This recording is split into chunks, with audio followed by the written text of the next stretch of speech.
Assalamualaikum warahmatullahi wabarakatuh. Perkenalkan nama saya Fuad Rahmat dari Prodi Teknik Informatika dengan NPM 213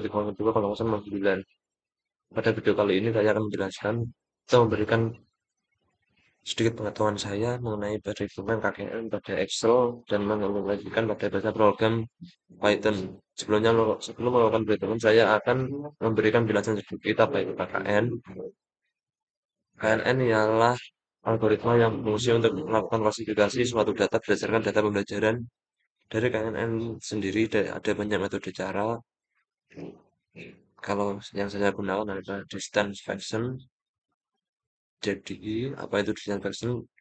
Distance function itu adalah metode yang digunakan untuk melakukan klasifikasi pada objek berdasarkan jarak yang paling dekat dengan objek. Dekat dengan objek tersebut untuk mengklasifikasi objek ini masuk dalam kelas mana atau dan kategori mana. Maka berdasarkan jarak yang terdekat dengan objek tersebut kurang lebih seperti itu ya pengertian dari KNN. Hmm, Langsung saja saya akan menjelaskan penjelasan tentang KNN pada Excel. Yang pertama adalah penghitungan manual. Di Excel ini sudah terdapat 4 kategori, yaitu 4 atribut. Kemudian dalam satu kolom ada banyak inputan data dan untuk menentukan jarak Manhattan langsung saja untuk menentukan jarak Manhattan kita bisa menggunakan APS atau number dari APS A16 adalah 6,4 kurangi A2 yaitu 5 tambah lagi APS dalam kurung B16 3,2 dikurangi B2 3,5 dan ditambah ABS C16 4 dikurangi 1,6 dan ditambah lagi 02 dikurangi 06.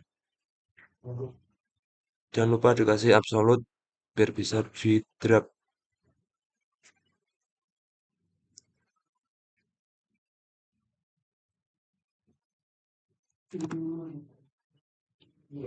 Ya langsung saja untuk drag. Tidak berubah karena datanya sudah sama, otomatis sama rumusnya. Untuk yang ranking dash, untuk menghitung ranking dash adalah rank average F2 atau 4,5 drag ke bawah sampai kolom 15. Jangan lupa titik 2 0.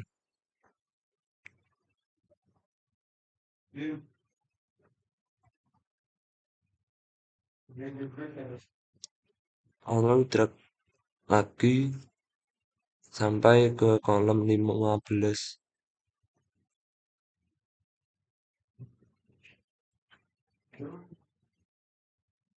Dan sama seperti ranking as, mungkin ada tambahan dibagi ya.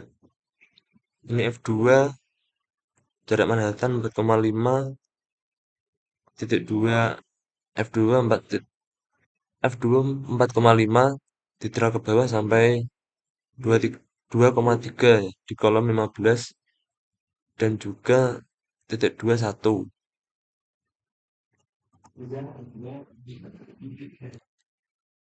Lalu kita drag kembali ke bawah, hasilnya sama. Dan untuk menentukan jarak kita menggunakan rumus SQRT dalam kurung 2 kali A2 5 dikurangi 6,4 dan dipangkat 2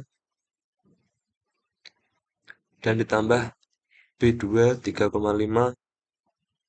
dikurangi B16 3,2 dan dipangkat 2 ditambah C2 6,6 1,6 dikurangi 4 pangkat 2 dan ditambah lagi D2 0,6 dikurangi 0,2 yaitu D16 dan dipangkat 2 lagi.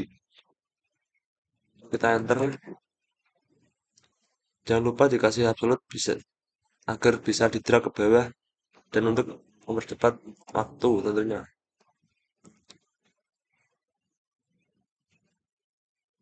Nggak sama kurang lebih.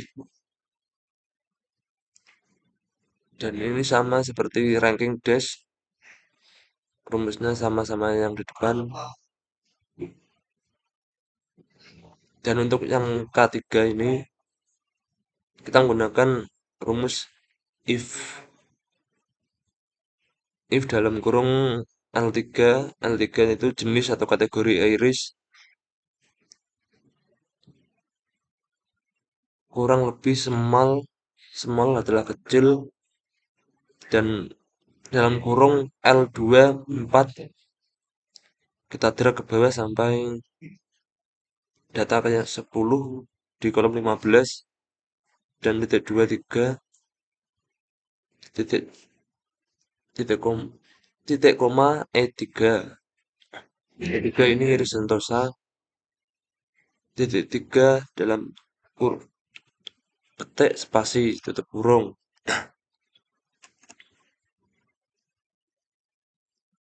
Ya sama, jangan lupa di drag ke bawah. Dan untuk yang ranking X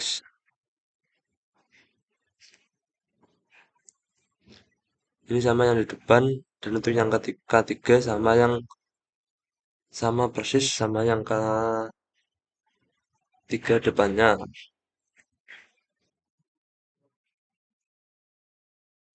Dan untuk penentuan K sendiri tidak ada metode pasti untuk menentukan K terbaiknya. Namun dari banyaknya sumber yang saya cari, banyak yang menyarankan bahwa penentuan K bisa menggunakan K sama dengan KIRT atau jumlah data training. Karena K dalam jumlah besar cenderung high bias atau perbedaan antara rata-rata hasil prediksi atau kondisi ketika model cenderung hanya bagus dalam memberikan prediksi pada kumpulan data tertentu. Biasanya yang berjumlah besar, sedangkan pada data yang kurang atau berjumlah sedikit akan memberikan kecenderungan prediksi yang keliru. Jadi tidak ada data yang pasti untuk menentukan K itu sendiri. Dan dalam K, jumlah kadir cenderung mempengaruhi hasil dari noise. Ya.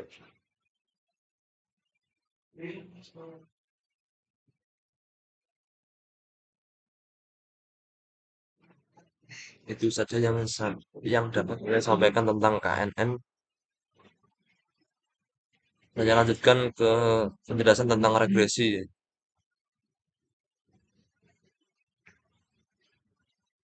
Nah, untuk regresi ini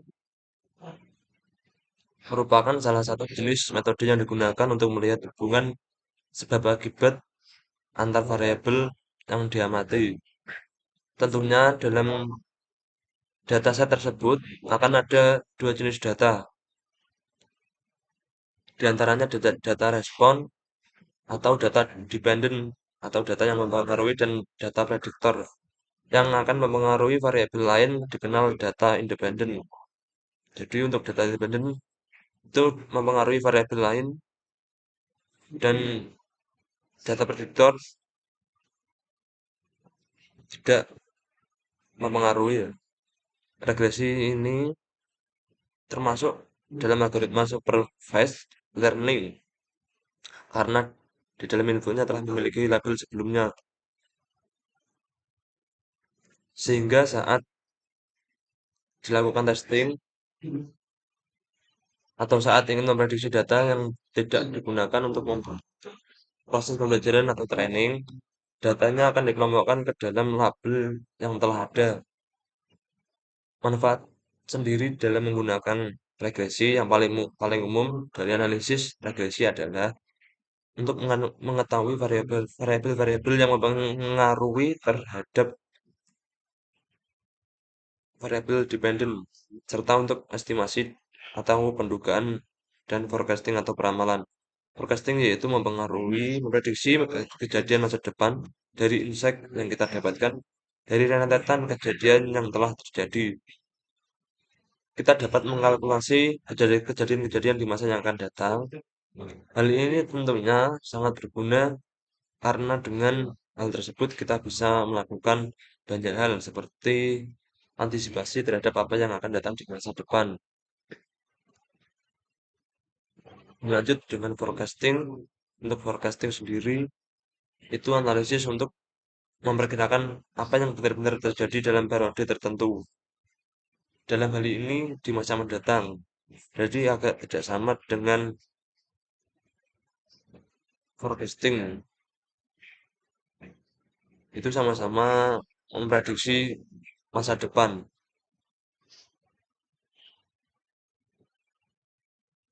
Dan ini kita langsung ke datanya. Ini kategori bulan, jumlah penjualan buku. Nah, yang pertama bulan 12 penjualan bukunya 120, kategori bagus. Jarak Manhattan kita bisa menggunakan rumus ABS B14. B14 yaitu 12 dikurangi B2, 12 kurangi 12 plus ABS C14 105 dikurangi 120 yaitu C2 dengan hasil 15. Jangan lupa dikasih absolut nah, biar bisa di drag ke bawah. Nah, hasilnya seperti ini dengan rumus-rumus yang telah ada di atas. Dan untuk ranking desk-nya seperti yang ada di KNN, kita menggunakan rumus rank average ABG E2 kita drag ke bawah sampai E14 E E13 ya di data 40.2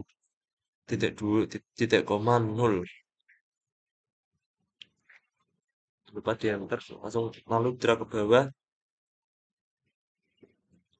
udah untuk kata 4-nya kita menggunakan rumus if F2 data ke 10 kurang lebih kurang dari sama dengan kecil small F2 10 kita drag ke bawah sampai ke data 1 yaitu di kolom 14 di kolom F14 jangan lupa dikasih absolut dan titik 2 titik koma 4 tutup kurung titik koma D2 untuk D2 nya ini adalah bagus kategori bagus titik titik koma tanda petik spasi tanda petik lagi tutup kurung jangan lupa kita enter dan kita drag ke bawah indikasinya kosong karena kurang memenuhi syarat dari kategori jumlah jumlah kategori bagus atau jeleknya ini. Nah, lanjutnya untuk rank as sama seperti di kolom V rumusnya sama. Lanjut saja kita ke K4. Di sini sama juga hasil hasil dari K4 sama dengan K4 ke depannya.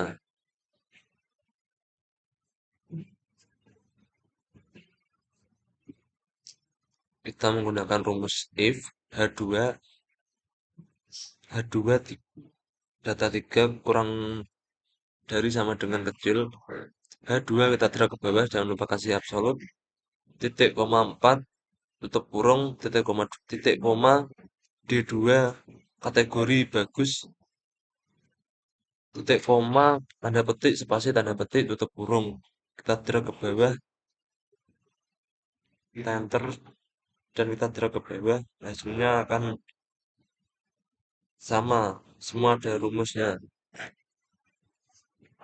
Dan untuk menentukan jumlah jumlah dari bulan ini ya, menggunakan sum B2 kan dibagi B3,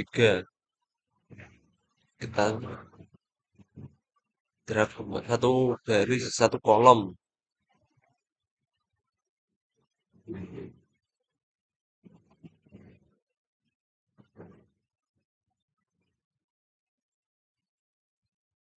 dan untuk ini sama kita sum dan kita mencari rata-rata dari data penjualan buku ini ya. Kita menggunakan rumus average B2 titik 2 B3 B13.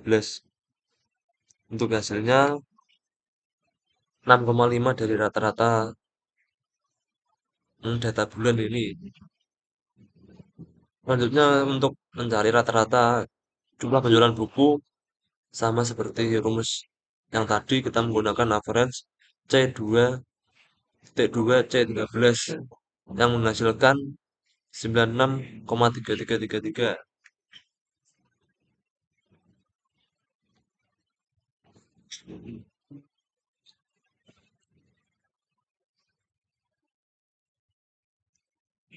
Selanjutnya kita akan langsung saja ke coding ya, coding Python untuk menentukan regresi.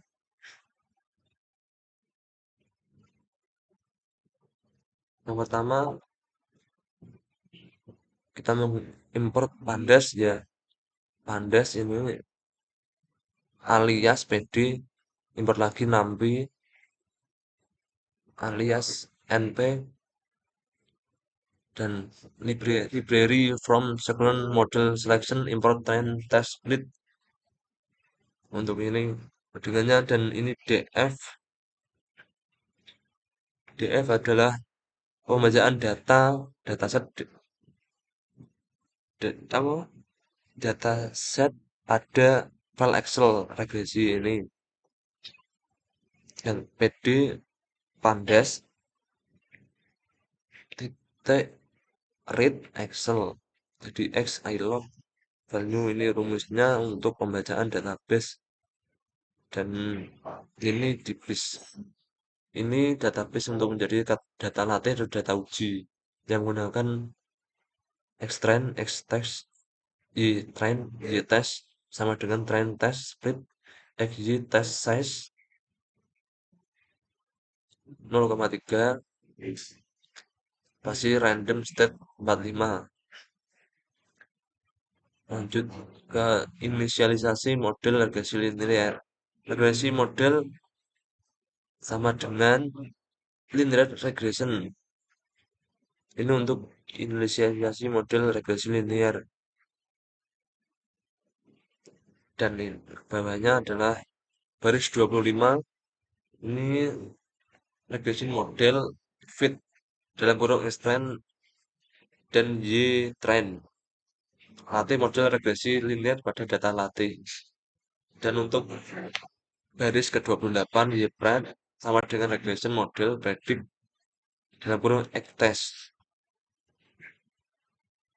Dan ini untuk melakukan data prediksi ya.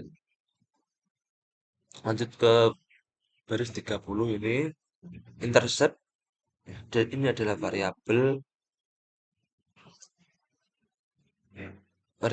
intercept sama dengan regression model linear regression sama yang di atas. Regression model intercept dan koefisien sama dengan regression model prime Ini untuk menampilkan print F intercept A titik dua kurung kurawal intercept dalam kurung print F convention and coefficient dalam kurung slope slash B titik dua dalam kurung kurawal coefficient sama seperti yang ini. Kita memanggil data ini pada baris 31. Lanjut ke baris 36, hitung metode absolute presentasi error atau MAP. MAP sendiri adalah mean absolute presentasi error ya. Merupakan ukuran kesalahan relatif yang dinyatakan dalam bentuk presentasi. Presentasi kesalahan.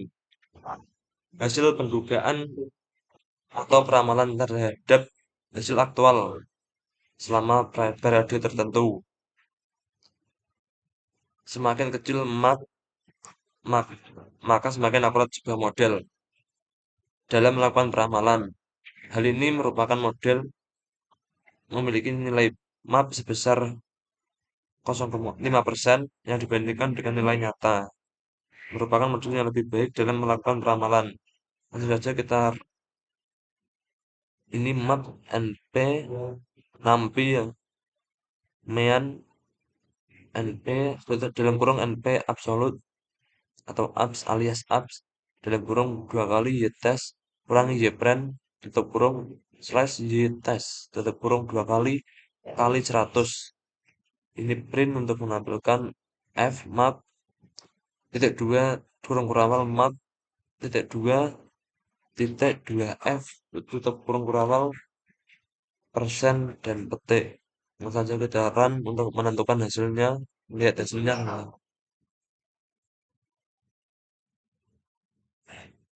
Ya, hasilnya sudah dapat untuk intercept A 108,563 sekian. Koefisien slope kurung min 1,296 sekian. Untuk mapnya 27,75%. Ya, ini mungkin rendah nilainya dan mungkin cukup akurat. Jadi untuk kurang lebihnya seperti itu ya penjelasan dari saya dan penghitungan manual pada Excel dan mengimplementasikan pada program Python baik seperti itu penjelasan dari saya mengenai KNN pada Excel dan bahasa pemrograman Python dan regresi. Semoga apa yang dapat saya sampaikan ini bermanfaat bagi kita semua. Wassalamualaikum warahmatullahi wabarakatuh.